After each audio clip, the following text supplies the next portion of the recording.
Good afternoon. It's now 5:30. I'd like to call the May 11th, 26 Calhoun County Council meeting to order. Why don't you give us the invocation, please? Let us pray.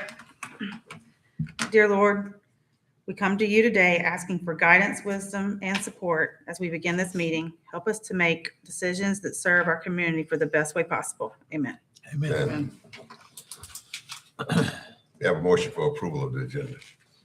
So moved. Second. Properly moved and second. Any corrections? All in favor, aye. Aye. Opposed? Likewise, the ayes have it.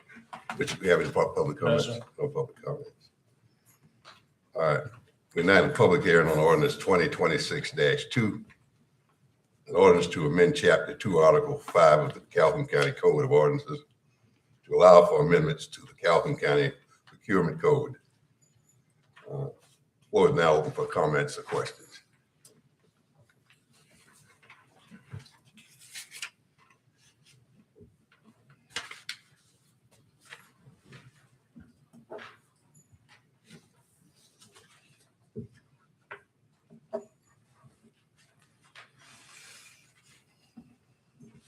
Hearing none, I'll entertain a motion for third reading on ordinance 2026-2.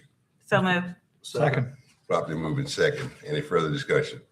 All in favor, aye. Aye. Opposed, likewise, the ayes have it.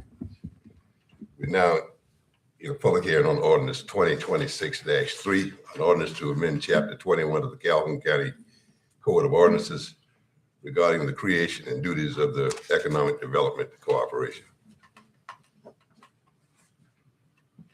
We're now open for questions or comments.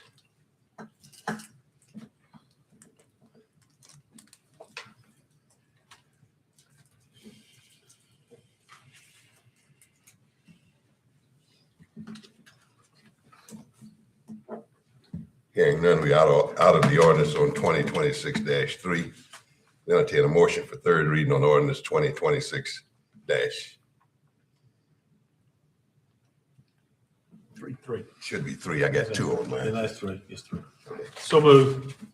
Second. Properly moving second. Any further discussion? All in favor, aye. Aye. Opposed, likewise, the ayes have it. Okay. Motion for approval of the April 27th, 2026 regular council meeting. So moved. Second. Properly moving second. Any corrections or additions? All in favor, aye. Aye. Opposed, likewise, the ayes have it. Got a couple of proclamations. Richard, you got them over there. Go ahead and read the, Yes, sir. So the first one is to recognize May 2026 as Building Safety Month. And the proclamation reads, whereas our county is committed to recognizing that our growth and strength depends on the safety and essential role of our homes, buildings, and infrastructure play both in everyday life and when disasters strike. And whereas our confidence in the resilience of these buildings that make up our community is achieved through the devotion of vigilant guardians, building safety and fire prevention officials, architects, engineers, builders, tradespeople, design professionals, laborers, plumbers, and others in the construction industry who work year-round to ensure the safe construction of buildings. And whereas these guardians are dedicated members of the International Code Council, a nonprofit that brings together local, state, territorial, tribal, and federal officials who are experts in the built environment to create and implement the highest quality codes and standards to protect us in the buildings where we live, work, and play. And whereas these modern building codes and standards include safeguards to protect the public from hazards such as hurricanes, snowstorms, tornadoes, wildland fires, floods, earthquakes. And whereas Building Safety Month is sponsored by ICC to remind the public about the critical role of our community's largely unknown protectors of public safety, our code officials, who assure us of safe, sustainable, and affordable buildings that are essential to our prosperity.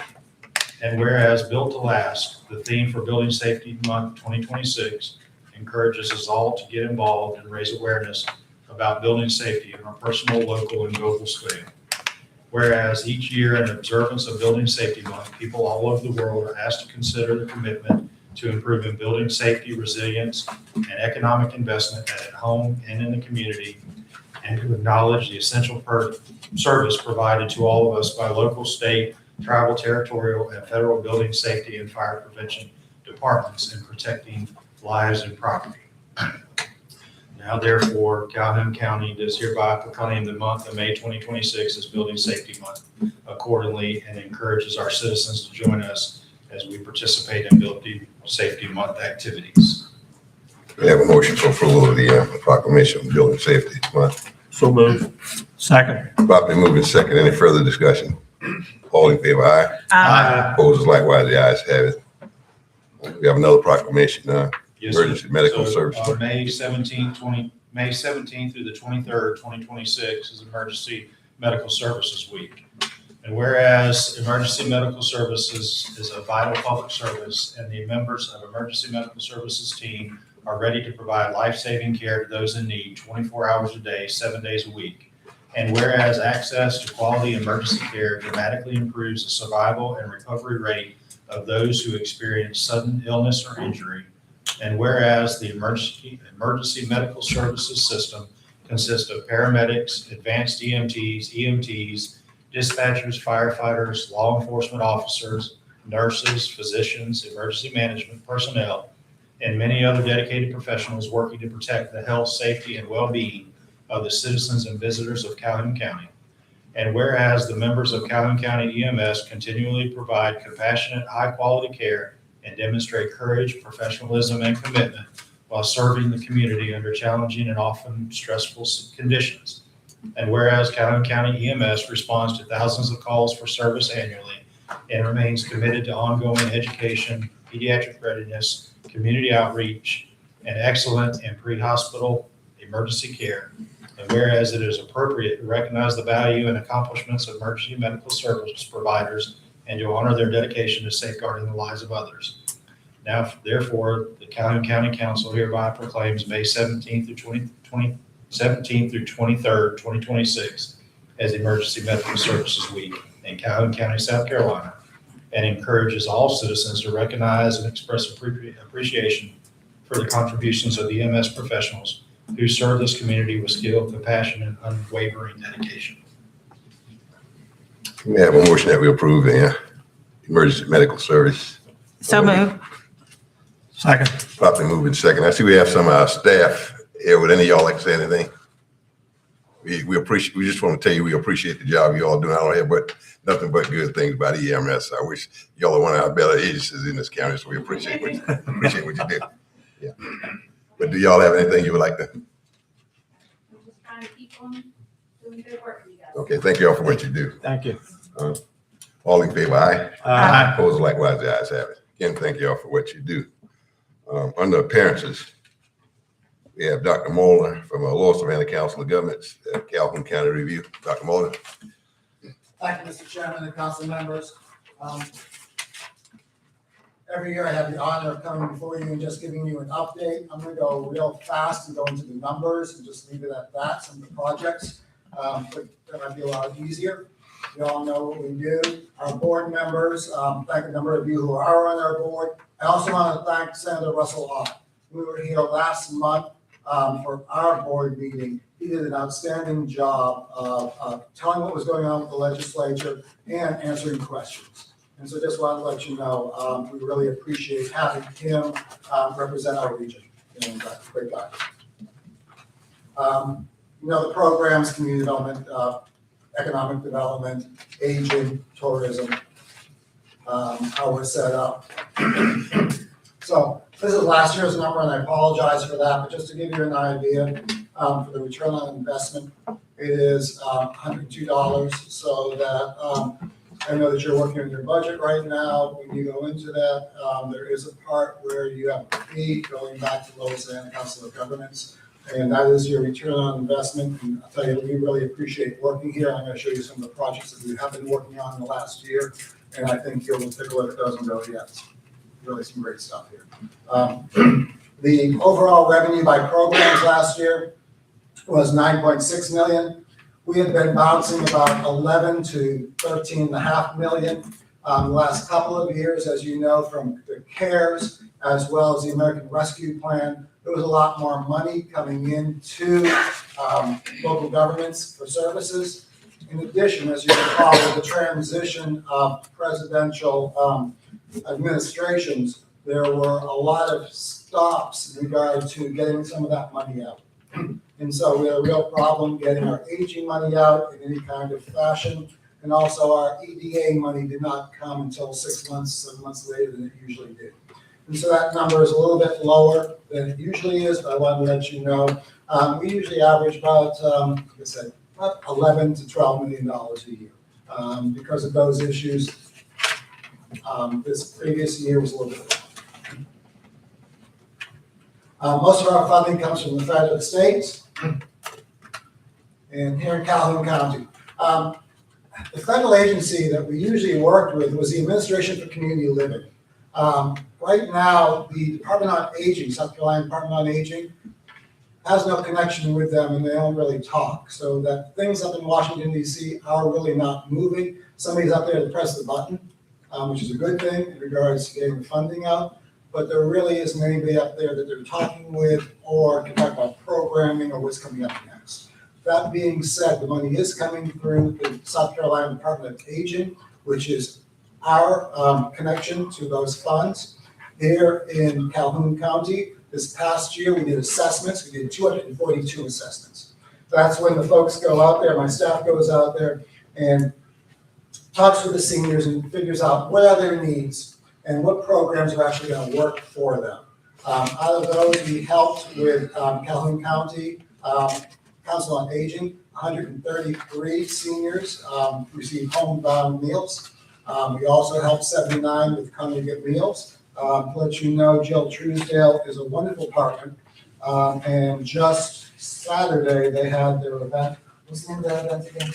Senior program. Yeah, and so my staff was here as well. They said it was an absolutely great day and that lots of seniors were coming through there. We help with funding for transportation for seniors, family care services, and also looking at the long-term care ombudsman resident care facilities here in Calhoun County. I think I misspoke on that. Shayla tells me that actually that is not a vacancy, and I think we missed on that. So we do have 2 people from Calhoun County on our Regional Aging Advisory Committee, or council, we want to say. Yeah. So to let you know, we are good there. In planning and zoning, for transportation planning, we are finishing up our transportation, long-range transportation plan. We had a couple of hiccups. We had hoped to bring that to the board back in April. It looks like it's going to be an August timeline. There were a couple of issues that we had to work through with SCDOT and the consultant. That is moving forward. I want to thank Cody Hare, John McLaughlin, and of course, Councilman Carson for being on that committee. And we are looking at a regional bike and ped plan, working with SCDOT on that. And continue to do other projects as well. On the bigger picture, we do, I'm going to get some zoning on there tonight. We do planning and subdivisions and that kind of stuff. Community and economic development. Last year we did our needs assessment. 3 things that came out were housing, workforce development, and infrastructure. Those were the things that people were really wanting to see and have help with here in Calhoun County. Just to let you know, we have one community development block grant project in St. Matthews. It's a neighborhood demolition project. And there was about almost $500,000. It was awarded last December. And they're moving forward on that project. So I can't remember how many homes are demolishing. 13 or 17 around there. But that being said, that program is moving forward. With the Rural Infrastructure Authority and the programs that we do there, we are working with the town of St. Matthews. I'm administering that RIA project, SKIP program, and it's that one project for almost $3 million. That's going to be closing out very soon. If you all remember, there was a short window on that. So those projects more or less have to be put together physically by July, and closing out the books, I think we have until October or November. But that project is moving along very well. We're very happy to get that moving. In the housing area, in the housing consortium, this past year we did 2 owner-occupied rehabs in St. Matthews for a total of $124,000, and we've got 1 more pending that we'll be doing within Calhoun County. We also have some other funding that we're working with. The one-time home ARPA funding for homelessness. We're working with one of the agencies out of Orangeburg County, which also covers Calhoun County. For those of you on the board, you know that we did receive and we're doing disaster coordination grant, and we did a disaster coordination hazard mitigation plan for the whole region. Now, when we usually have gone out and done that, we've done it county by county. But since we did it all as a whole region, what we were able to do is eliminate the I think it was 20% match. Okay, so that means that each county saved $9,000 by doing it all together. It was a pleasure working with all of your emergency management folks in regards to building that plan. The next step on that is actually to put it into action and figure out how we can move that plan forward. So we're going to be doing that in the next year. In workforce, I know that this past year, every so often you may see our, we call it the Turtle. It's a big green vehicle that people can go in. It's parked at Piggly Wiggly at times over at John Ford. And what people are able to do is go in there and find out about jobs, help with resume writing, and do all the stuff that they normally would do when we had the actual building. We're using the building across the street over at the library for our do area. And so instead of having that, we make sure that the bus is over here on a regular basis. We helped 23 citizens last year. We also had a hiring summit over at the Orangeburg City Gym, and that was just last month. And we thanked Pat Black and Gary Jones. They're both, in fact, Gary Jones was the chairman of our workforce development board last year. And Pat Black is always on the calls, always at the meetings, and always has great input. So we thank you for them being on that board. And finally, some upcoming meetings. This Wednesday, we have our transportation TAC meeting. It's going to be a very quick meeting to look at our plan of work coming up for next year. That is a virtual meeting at 10 o'clock on Wednesday. On Thursday, we have our executive committee and budget committee coming up, and that's over at the Clemson Rec. That will also start. Well, lunch will start at 11:30. The meeting starts at 12. We're going to be going through a number of budget items for y'all to take a look at. The other meetings are Regional Aging Advisory Council coming up on the 21st. Our Workforce Development Board's next meeting is in June. Our follow-up board meeting is June 11th over in Bamberg County. And then the next one would be over in Aiken County on August 3rd. Those are the dates coming up, and I can get you a copy of that if y'all need it, or Jill's got it as well. So yeah, if y'all need those dates. With that being said, those are the things that we have coming up. One of the things I really appreciate is that these committees and boards really do a lot of heavy lifting. So by the time that they've reviewed things and gone through it and goes up to the board, it's a lot easier for the board to understand what's going on. And usually it's the chairperson of those committees who does those presentations. And so lets the COG board know that this has been vetted, this is how it's been vetted, and this is what it means to the communities that we serve. That being said, I know I went through it rather quick, but I just want to give you really the numbers and the projects that we're doing here in Calhoun County and ask me if you have any questions for me. I had a question. The disaster plan, when is that going to be effective? Because I think ours is out. Actually, yes, we know that, and was it the last meeting? Remember the gentleman was here? Yeah. And I think he said that they have it in there, and they're just waiting right now for the feds to check the box. I don't know whether we heard anything back from the Fed since that meeting. Not that I know of, sir, but I can check on that for you. That'd be fine, because I know ours is out. I don't think one other county's getting ready to be out. Okay. So, yeah, okay. I Thank can you. check for that. Thank you. Any other questions or comments for Dr. Moore? I do. I have one about workforce development. The workforce development van's usually around during the daytime. And a lot of people are working during the daytime that might want to come use that to get maybe better jobs or different job. Is there any way we could have that later in the afternoon, like for when people get off work? Actually, we can. And if you have events going on that you need that here, we can work with you on that as well. Okay. Okay, so really, if you had something going on a Saturday and that you needed the van here and those folks there, that they can be out here for you. Okay. Okay, that's just one of those things we have to know in advance to work people's schedules out and all that. Yes, absolutely. And in regards to a little bit later in the day, that's something that if y'all have something that's set or want to see that and want to work with us, absolutely, man. We can make sure that that's there from, like 3 o'clock to 7 o'clock or something like that. Thank you. And Dr. Moore, I think if Rebecca had something in her area, in the San Diego area, could we possibly get that van to be in that area for that event, if that event was up there instead? I mean, I'm just saying in general, I think y'all We have don't one. have it, we don't have none anything scheduled right now But scheduled. they do have them at times, Oh, yeah, and we could possibly get that van, if you let us know in time, we would try to get that van up there a little bit. yeah, absolutely. Absolutely. That's just one of those things. It is knowing, A, that it's out there and available, but B, what the events are, just coordinating that. So, yeah, Okay, thank you. you're welcome. Thank you, Doctor. Thank you, Dr. Moore. Thank you all very much. Appreciate it. Okay. Okay, next we have, Connor, Dottie.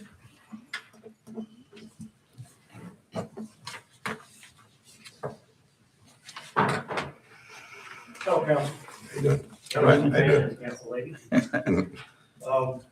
I've been asked to come before council today and kind of explain a little bit about the criteria and when I decide to have an autopsy. Of course, my duty as a coroner is to, every death that happens in Calhoun County, to determine the cause and manner of death. And some of the parameters that warrants autopsies. Well, first of all, we are actually mandated by state law that any child fatality in the county that's 18, under the age of 18, has to be autopsied. We have a child fatality board. Every coroner is a member of that board. And they have done an excellent job to get more and more familiar with all the investigation techniques in child fatalities. And autopsy is one of them. We're trying to, first thing, it's nothing, we don't agree with SIDS anymore. SIDS was a catch-all. If you couldn't find the cause of death of a young child, they called it SIDS. Sudden infant death syndrome in the name. But the more we investigate, it could either be overlay, they're co-sleeping with the parent, and the parent might be intoxicated, they've been drinking, and just roll over and don't feel a child. Child at 3 months old is not strong enough to to move and to fight back. So a lot of times the child, something the parents don't feel. But that's mandated. Some of the other ones, any violent or suspicious death, and that includes homicides, suicides, or any death in any unusual manner. And just hypothetically putting yourself in my position, if you have a gunshot wound, okay, you think it could be a suicide. Well, it could be a homicide, or it could be accidental. Might have been accidental. So autopsy, would definitely prove that. The pathologist that I use, which is a Newberry pathologist, they do an excellent job, particularly homicides.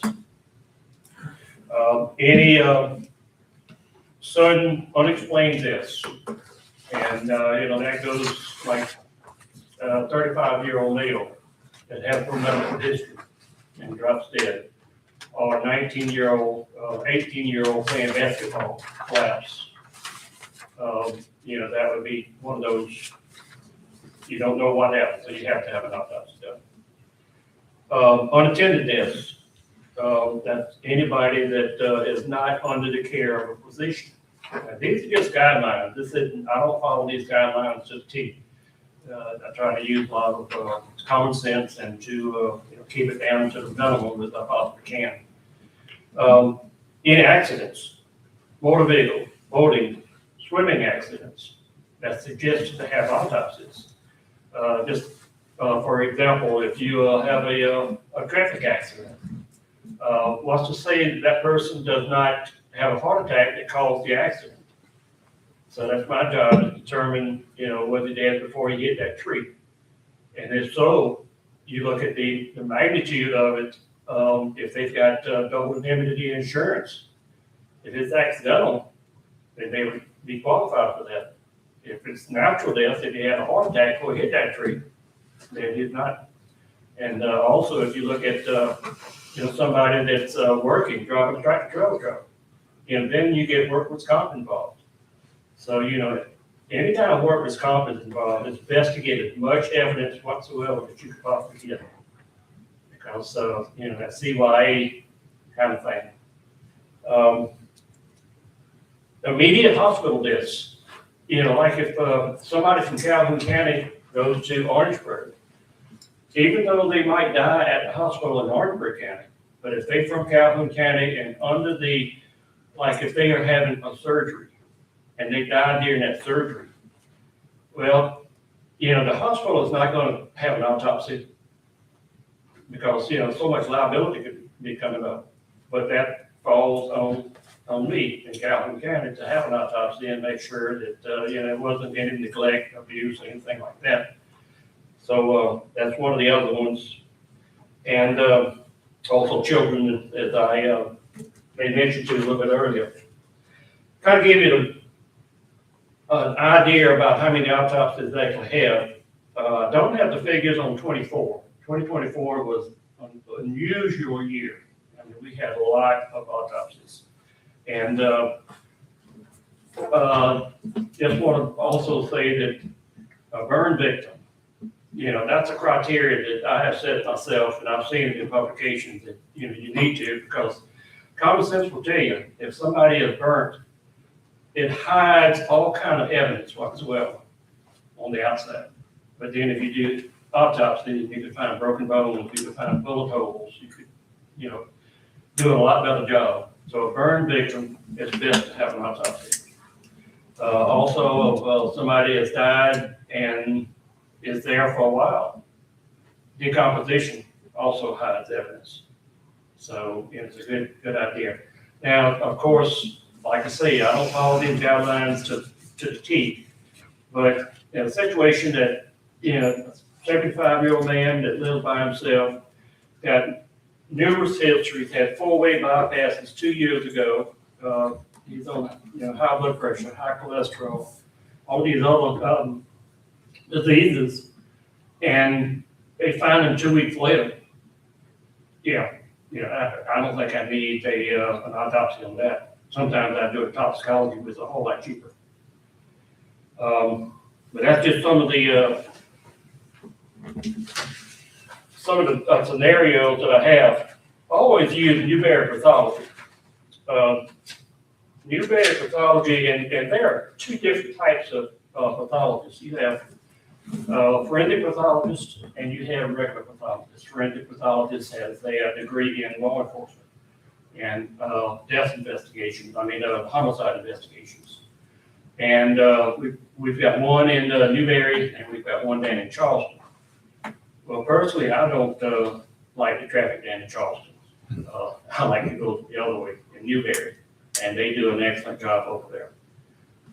But just give you an idea of what one autopsy costs. A complete autopsy is $1,500. Now, if I have a decomposition, add another $500 to that, so that's $2,000 for a complete autopsy. That doesn't have anything to do with toxicology or anything. If you have an autopsy minus the central nervous system, in other words, they don't examine the brain, that's $50 cheaper. A limited examination, which is pretty much, external, a little bit of internal examination, $1,150. Just an external, for them to look at them, and I don't ever have just an external examination. I'm qualified, I can do that. That's $450. External examination with a toxicology, $550. With just a medical review and generation of a death certificate, it's $250. Now, if you have x-rays, and if you have a burn victim, it's always x-rays.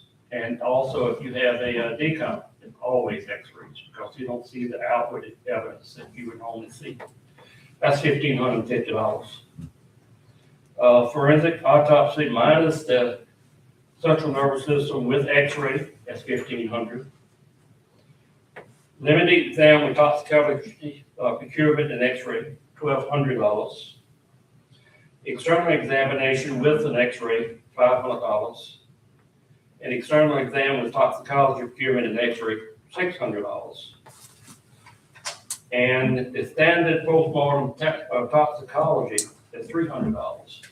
Now, the toxicology, they will take samples and take it to SLED, and SLED will do the toxicology for free. SLED has gotten a whole lot done. It used to be 3 months. It would take them to get the results back from the toxicology. But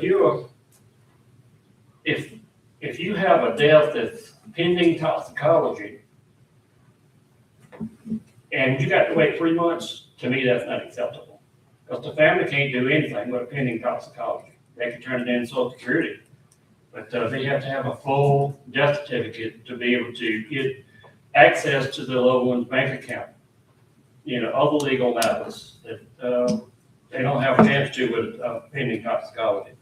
So in that case, we sent it off to this company that I use, MMS, and they charge $300 per toxicology, and that'll tell you all the drugs of abuse, and any other specific drugs that you want them to check for.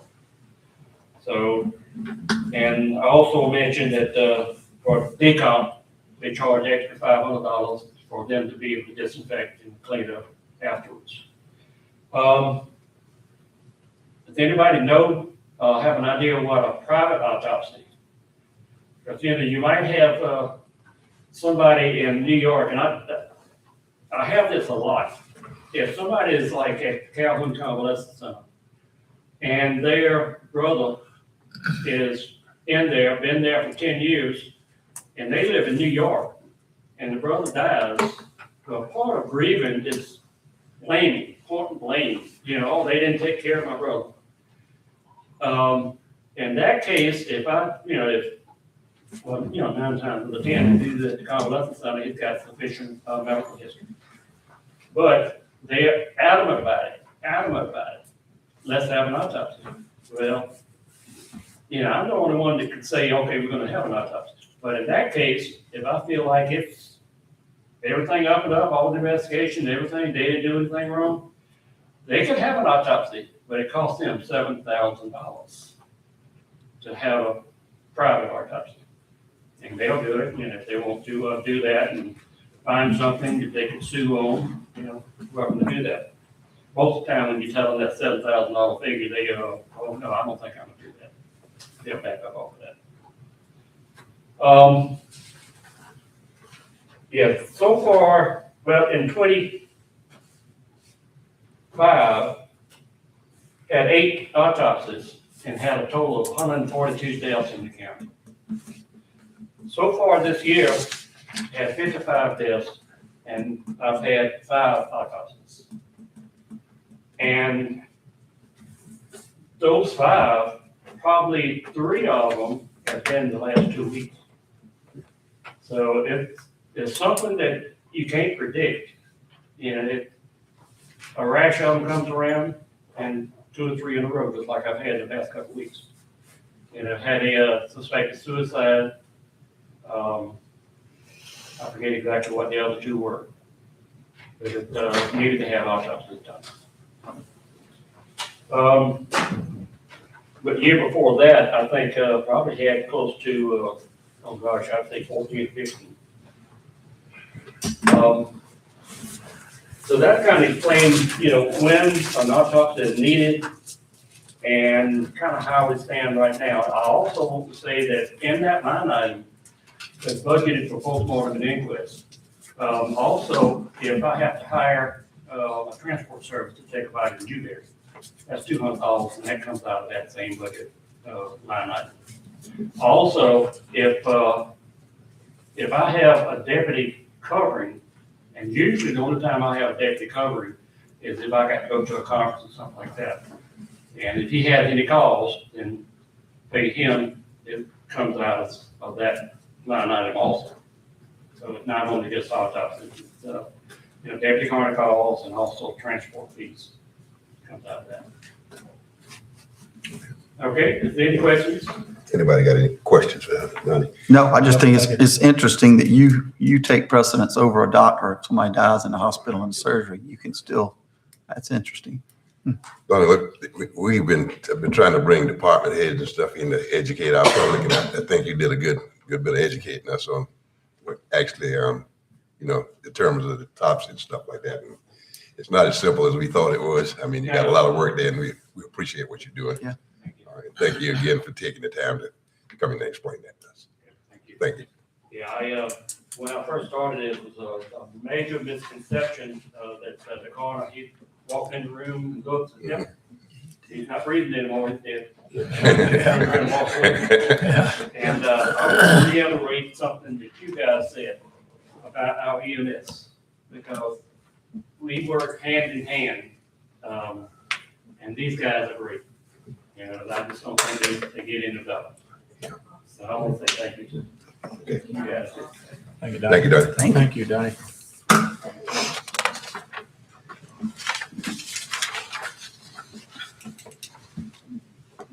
Okay, I think we're down to resolutions. We don't have any more, Paris. No, sir. Richard, I don't have those resolutions. Can you? Yes, sir. On the resolution, and so the resolution and ordinance number 3, we received a late request from a citizen about the zoning map, and it's already been through the planning commission. Instead of council moving forward this, and then us having to go back and do something again, staff is asking that you send this back to the planning commission so we can make those changes and bring it back to you at the next meeting. And so that would be related to the resolution and the ordinance 2026-6, if we could remand that back to the planning commission. Mr. Chairman, I make a motion to send this back to the planning commission for the amendments. Second. Properly moving second that we send that resolution back to the planning commission. Any further discussion? All in favor, aye. Aye. Opposed, likewise, the ayes have it. Under old business, we have the school district autonomy update on findings. Yes, sir, Mr. Chairman. I actually spoke with Senator Ott about this last week, and, we're right at the end of the 2-year session. So there's not really anything we can do this late in the season, but I did speak with him about getting a bill introduced in the next session. And so we're going to be coordinating that with him. If we need to have anything updated from council, related to this one, we'll get that coordinated and bring it to you, but we'll get that reintroduced in the upcoming session next year. Anyone else have anything on that? No, sir. We'll wait until Richard can bring us the recommendation back from the, I think you'll have to check with the House and the Senate will have to pass that. Yes, sir. Last time it passed the House and got stalled in the Senate, but it'll have to start back over again. Yes, sir. Let me just ask you something. I thought that the council at one time it approved it. Do the council need to do anything else on that, or we just? I'll make sure on that. I would think that being you approved it the first time, it wouldn't need to be done again. We can just pull back that approval. Okay. But if something needs to be changed, I'll let you know. Okay. It's just local legislation, right? Yes, sir. That's all it is, yeah. Yes, sir. It was just a request from council to do so, and then it has to go to the State House for approval. Right. Okay. Okay, we're down to ordinances. Ordinance 2026-4, second reading. An ordinance to provide for the appropriation of funds and the levy of taxes for the fiscal year 2026, 2027 for the operation, debt service, building fund, and food services in public schools of Calhoun County, the Orangeburg County Technical College, the Calhoun County Disability and Special Needs Board, including the El Marion Graduate Center, to provide for deposit and disbursement of funds and provide otherwise for the affairs of public education in Calhoun County. We have a motion that we approve second reading on ordinance 2026-4. So moved. Second. Properly moving second. Any further discussion? We'll have a public hearing on that on third reading, right? Yes, sir. Yep. That is correct. Okay, all in favor, aye. Aye. Opposed, likewise, the ayes have it. Ordinance 2026-5, second reading, an ordinance adopting a budget for the county of Calhoun to provide for the levying of taxes and fees and for the expenditures thereof for county purposes for the fiscal year beginning July 1, 2026 and ending June 30th, 2027, and declaring that the SAM shall constitute the budget of the County of Calhoun for such fiscal year, authorizing and approving a tax anticipation note and other matters related thereto. Have a motion for second reading on ordinance 2026-5. So move. Second. Properly moving second. Any further discussion? Hearing none, all in favor, aye. Aye. Opposed, likewise, the ayes have it. We will also have a public hearing on that. Third reading. Okay, we're not going to have first reading on ordinance 2026-6 that related to the resolution that has to go back to the planning commission. So we won't have first reading on that either. Okay, Richard, we down to you. Down to Administrator. Yes, sir, I don't have a whole lot. Just remind everybody that we won't have another meeting this month because of Memorial Day, so there won't be a second council meeting this month. And I'd like to just add that when we talked about EMS, unfortunately, I had to use EMS services at my house last week for my mother-in-law. Fantastic. They did great. Everything was well with our staff. So I want to echo that we've got a good staff there. We appreciate everything they do. And that's all I have. Okay. Any councilman?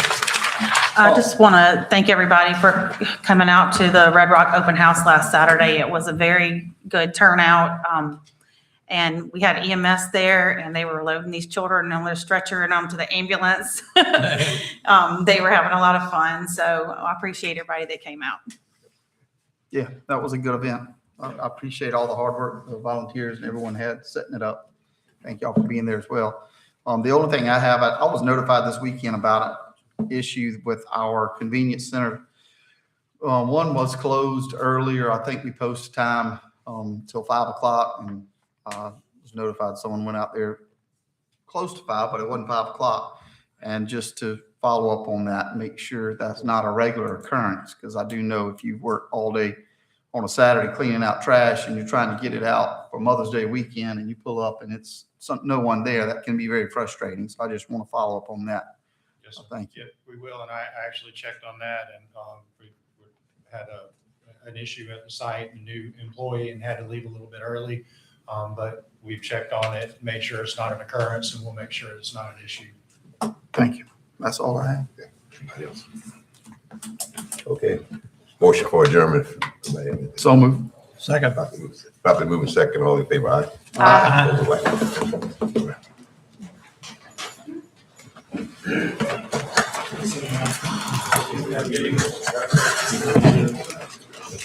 You all had a good event up there. It was good. You know,